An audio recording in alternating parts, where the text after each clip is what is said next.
स्वागत है दोस्तों, आप लोगों का फिर से आपके अपने चैनल में। तो आज हम बात करेंगे यहाँ पे सबसे इस एमए हिस्ट्री का यूनिट MHI 107 भारतीय अर्थव्यवस्था का इतिहास। आप लोगों का पेपर आने वाला है, ठीक है।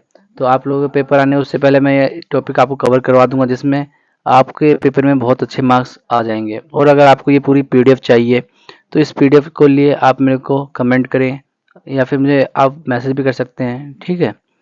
तो शुरू पहला क्वेश्चन जैसे आप लोग देख रहे हैं कि 18वीं शताब्दी सार्वभौमिक रूप से अवंती की शताब्दी थी। इसके बारे में बताने है कि 18वीं शताब्दी के समय में हमारे को इतनी कठिनाइयों का सामना क्यों करना पड़ा, और पूरे इतिहास के अंदर 18वीं शताब्दी को बहुत महत्वपूर्ण माना जाता है, ठीक है। ये आपने पढ़ना है कि ये जो महत्वपूर्ण क्यों था, क्योंकि यहाँ राजनीतिक, आर्थिक और सांस्कृतिक परिवर्तन यहाँ देखने को मिले हैं हम लोगों को, ठीक।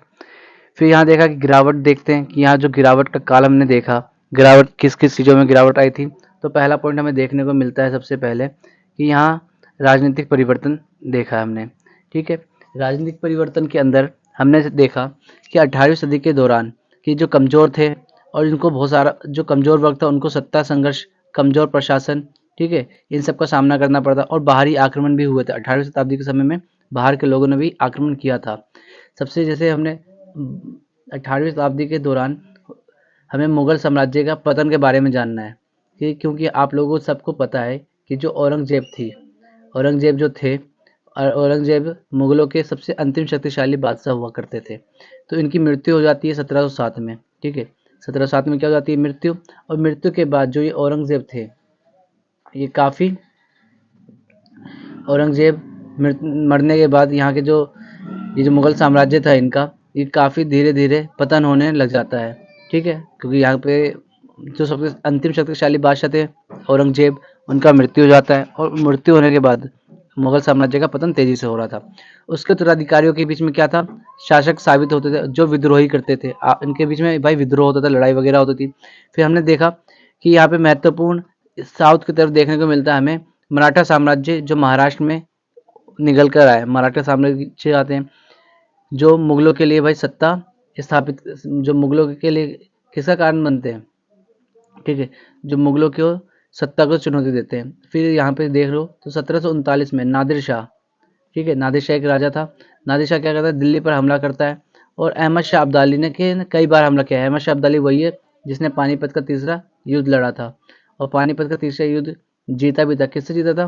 पानीपत का जो तीसरा युद्ध था किससे जीता था भाई, जल्दी बताओ। तो अहमद शाह अब्दाली जीता था। कि किसने लड़ा था? अहमद शाह अब्दाली ने लड़ा था। किनके भी? ये जो मराठा है ना, मराठा साम्राज्य, इनके विरुद्ध में लड़ा था। और ये मराठा साम्राज्य की हार हो गई थी और जीत कौन गए थे? तो आप सभी को पता है पानीपत की तीसरी लड़ाई में अहमद शाह अब्दाली जीत गया था, ठीक। इसका आगे हम देखते हैं कि मध्य एशिया में ऑटोमन साम्राज्य आ गया था, ठीक है। ऑटोमन साम्राज्य का ने अपने चरम बिंदु अंत भारी खतरों का सामना किया था। इस यूरोपीय शक्तियों का आगमन हो गया था, जो आंतरिक दबाव, गुटबंदी और प्रशासनिक असंतुलन ऑटोमन साम्राज्य को कमजोर कर दिया।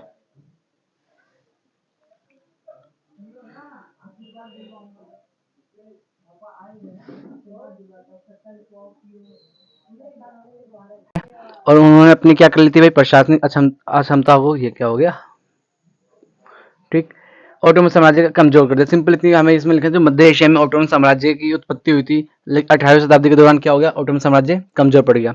फिर चाइना में देखते हैं हम कि जो चिंग राजवंश था उसकी स्थापना हुई थी, और फिर वहां पे हमें देखने को मिला चिंग राजवंश क्या हो गया था?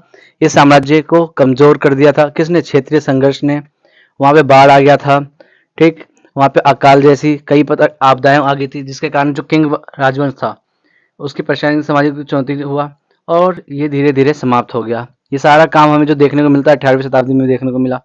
फिर ये सब तो जो अभी हम पढ़ रहे थे ये सारा क्या राजनीतिक है। अब हमें महत्वपूर्ण पढ़ना है इसकी का आर्थिक। आर्थिक में आपको लोगों को पढ़ना है उपनिवेशवाद और व्यापार। इसमें अंग्रेज लोग आते हैं, तो अंग्रेज लोग जो आए थे एशिया, अफ्रीका और अमेरिका, इन सब क्षेत्रों पर वो अधिकार कर लेते हैं और यहाँ का क्या करते हैं? वो शोषण करते हैं। अटलांटिक ये दास व्यापार ने लाखों अफ्रीकी गुलामियों के लिए अमेरिका में भेजा। आप लोगों को पता है जो दास व्यापार किया जाता था, ठीक है, तो दास व्यापार ये लोग करते थे। लाखों जो दास लाया जाता था वो अफ्रीका से लाया जाता था, ठीक है, और अमेरिका वगैरह भेजा जाता था। युद्ध में भी ये लोग अपने दासों को ही इस्तेमाल किया करते थे। उपनिवेश का आयात की जाने वाले, अब ये लोग व्यापार करते थे किस किस चीज का? पता है किस किस का? मसाले, ठीक है। ये लोग मसाले, रेशम और चाय, इन सभी का व्यापार क्या करते थे। ठीक। भारत में आर्थिक, और भारत में जब ये यूरोपीय कंपनी आई थी, जिसका क्या नाम था, भारत में जो आर्थिक दबाव देखने को मिलता है जिसका नाम था ब्रिटिश ईस्ट इंडिया कंपनी, इसने उद्योगों और किसानों का शोषण किया था। अब क्यों, कैसे शोषण किया, क्यों उन्होंने अपने उद्योगों को, जो पारंपरिक उद्योग जो भारत के अंदर चलते थे, और हथकरघा उद्योग, जो जिसे हम हस्तनिर्मित कपड़े बनाते थे, हस्तनिर्मित उत्पादन करते थे, ब्रिटिश औद्योगिक उत्पादों ने इनके कारण क्या हो गया, नष्ट हो गया। इनकी बाहर ब्रिटिश यानी ब्रिटेन से जो भी सामान आता था बहुत ही सस्ता होता था, जिसके कारण यहाँ पर हस्तनिर्मित वस्तुओं का होना बंद हो गया। कंपनी ने, अगला हमारे पास कंपनी दीवानी लागू कर रखी थी, कई प्रकार की व्यवस्था, टैक्स वगैरह यहाँ पे रख रखा था। ठीक है। जो क्योंकि यहाँ पे हमें जो किसानों पर कई प्रकार के टैक्स लगा रखे थे। ठीक।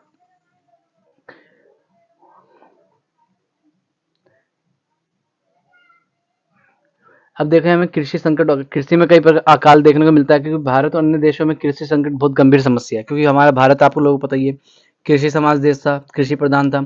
बंगाल में अकाल पड़ता 1770 में, और ईस्ट इंडिया कंपनी के शोषणकारी नीतियों ने पर्यावरण आपदाओं और इस काल को और भी खतरनाक बना देता है।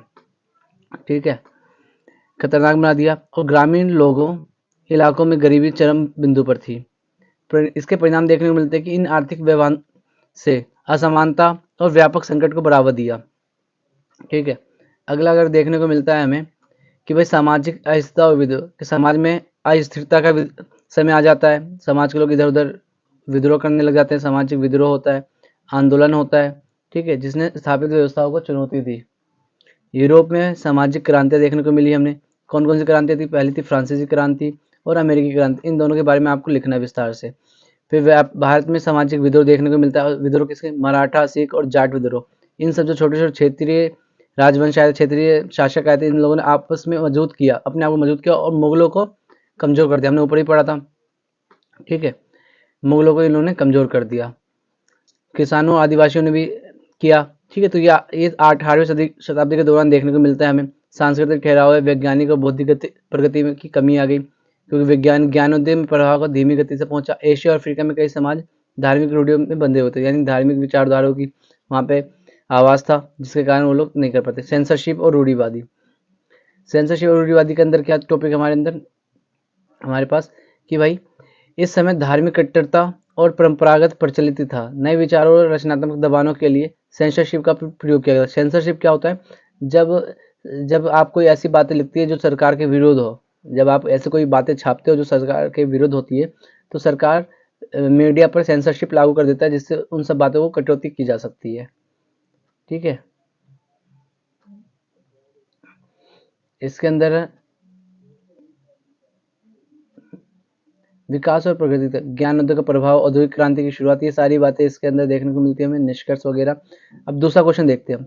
दूसरा क्वेश्चन कि भाई 19वीं शताब्दी के उत्तरार्ध में, 19वीं शताब्दी के उत्तरार्ध में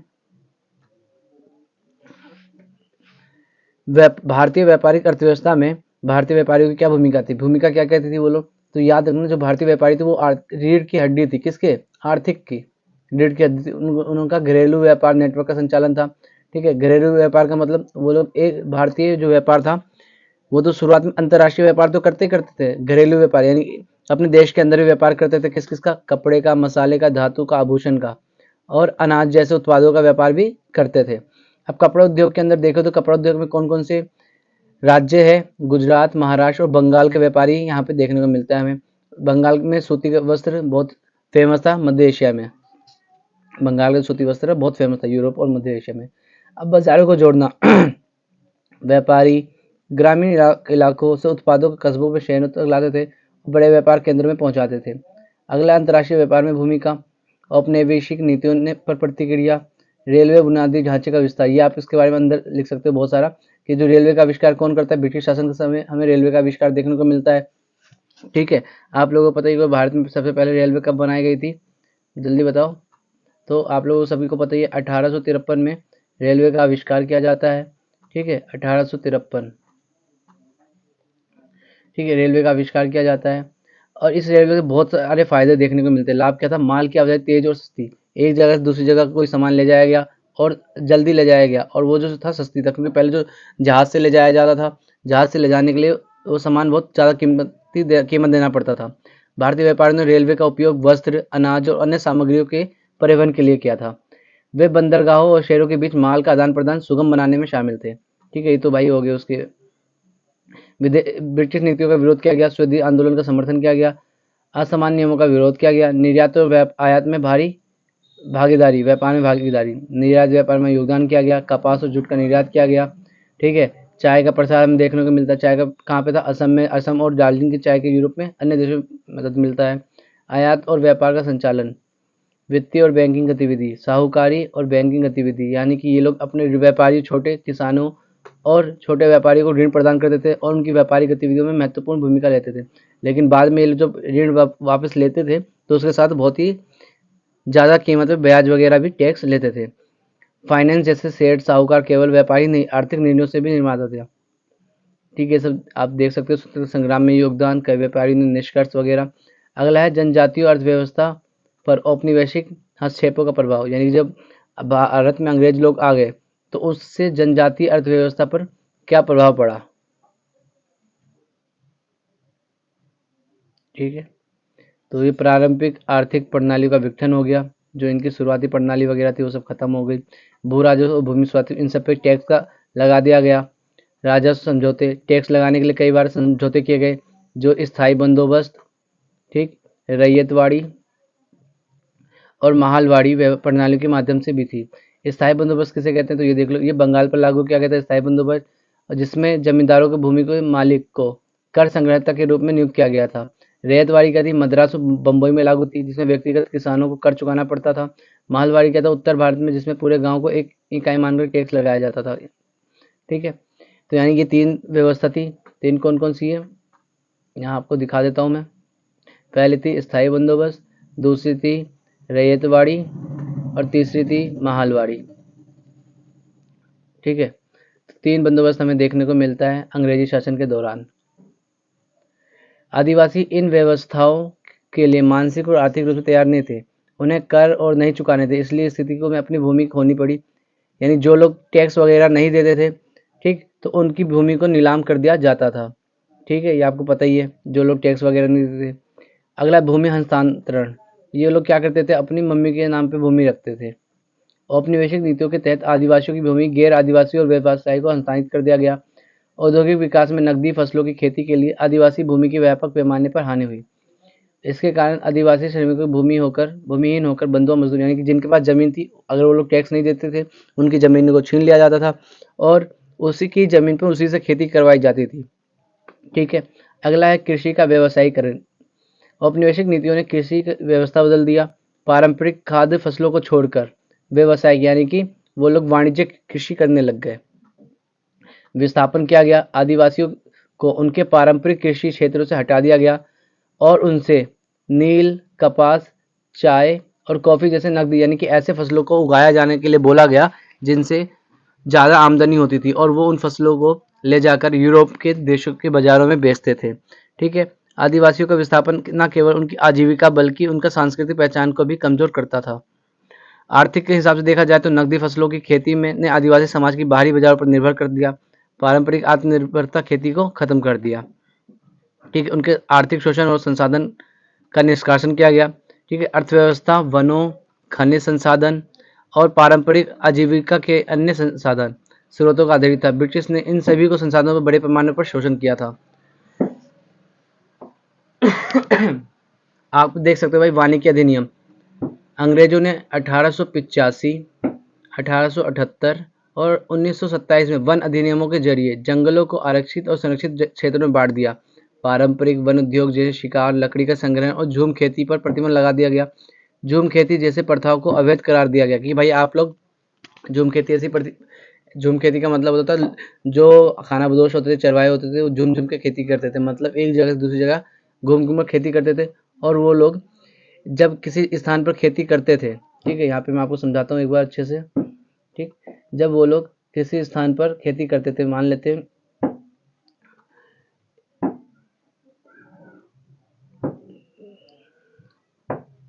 ठीक है, ये कोई स्थान है जहाँ पे उन्हें खेती करना था।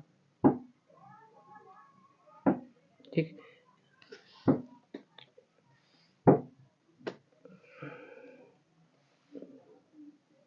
यहाँ कर लेता हूँ, ठीक है। तो ये आपको कोई जगह जहाँ पे खेती करना था। अब इस खेती स्थान पर वो लोग क्या करते थे भाई,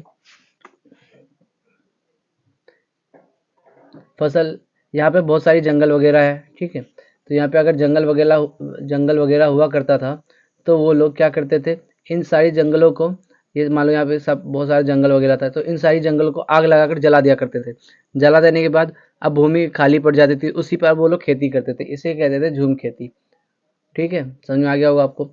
दूसरा, वाणिज्यिक कृषि का शोषण किया गया। औपनिवेशिक शासन ने सगौन, साल और देवदार जैसे कीमती लकड़ी के वृक्ष, ये वृक्षों के प्रकार है, कोयला और अन्य वन उत्पादों का निर्यात, ठीक है, और अन्य वन उत्पादों का निर्यात बढ़ाने के लिए वनों का दोहन किया गया, वनों को काटा गया और उनका व्यापार किया गया। कौन कौन से व्यापार वन थे, सागौर, साल और देवदार जैसे कीमती लकड़ी के वृक्षों को काटा गया, कोयला जो खदानों से निकाला गया था। आदिवासियों को इन वाणिज्यिक गतिविधियों में श्रमिक रूप से मिला गया, यानी कि उनसे एक बार लेबर के रूप में काम करवाया जाता था। उनकी पारंपरिक भूमि या संसाधन का कोई मुआवजा नहीं मिला था, यानी कि उनको जबरदस्ती काम करवाया जाता था और काम के बदले उन्हें कोई भी पैसा नहीं दिया जाता था।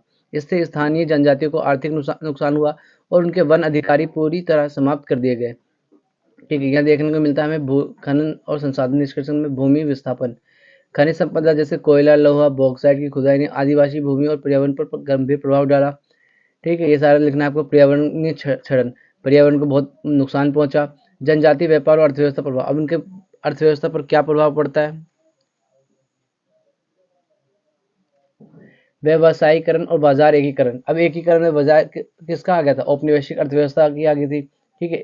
बाजार पर निर्भरता, बाजार पर निर्भरता का व्यापार,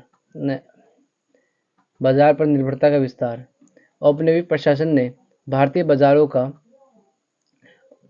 यूरोपीय बाजारों से जोड़ने के लिए व्यावसायिक नीतियां लागू कर दी, ठीक है। इन्होंने कई प्रकार की नीतियों को लागू कर दिया गया, जिसका प्रभाव जनजातीय आर्थिक संबंधों के ऊपर पड़ा, ठीक। व्यवस्था पर निर्भर थे। अब उन्हें वस्तु विनिमय प्रणाली की बजाय नगद लेन देन का सामना करना पड़ता था। ये पता है आप लोगों को भाई, वो लोग पहले किसका उपयोग करते थे, वस्तु विनिमय प्रणाली का उपयोग करते थे, ठीक है।